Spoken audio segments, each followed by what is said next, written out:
ఆయనకు అనిపించింది ఆయన చెప్పినప్పుడు, నాకు అనిపించింది నేను చెప్పాను. అప్పుడు ఆయన ఈరోజు ఒక్కళ్ళే సీట్ వేసుకుని ఈరోజు ప్రెస్లో చాలా అంటే విక్టిమ్ ప్లే చేస్తున్నారు. One of the biggest like first top red లైన్లో నార్సిసిజం, ఒక నార్సిసిస్ట్కి ఉండే లక్షణం ఇది. ఓకే, చాలామందికి నార్సిసిస్ట్ అంటే ఏంటో తెలియని వాళ్ళు కొంచెం చూడండి.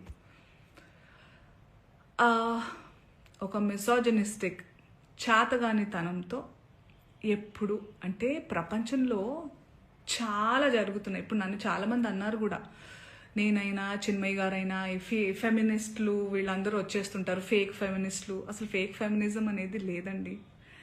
ఫెమినిజం అంటే ఏంటి? ఆడవాళ్ళకి మగవాళ్ళకి సమానమైన హక్కులు ఉండాలి అన్ని విధాల అని అనేవాళ్ళు. చాలామంది అబ్బాయిలు కూడా ఫెమినిస్టులు ఉంటారు, దేవుడి దయ వల్ల ఉన్నారు అలాంటి వాళ్ళు. We all are supposed to be feminist. అసలు ఈ వర్డే ఉండకూడదు ఫెమినిజం అనేది. అందరికీ వీ హ్యావ్ టు కోఎగ్జిస్ట్. ఆడ మగ ఉంటేనే ప్రకృతి ముందుకు వెళ్తుంది. ఆ ఈక్వాలిటీ ఉండాలి. ఈ బట్టల గురించి ఏదైతే మాట్లాడుతూ వస్తున్నారో ఇదంతా చాతగానితనం, సెల్ఫ్ కంట్రోల్, ఇన్సెక్యూరిటీస్. మళ్ళీ చెప్తున్నా, ఇన్సెక్యూరిటీస్, సెల్ఫ్ కంట్రోల్ లేని వాళ్ళు ఎదుటి వాళ్ళ మీద రుద్దుతూ ఉంటారు కంట్రోల్ని. వాళ్ళకి కంట్రోల్ లేనప్పుడు వేరే వాళ్ళని కంట్రోల్ చేయాలని చూస్తూ ఉంటారు అనమాట.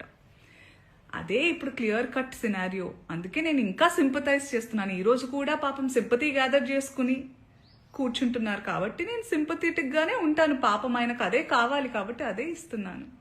I really sympathise with you.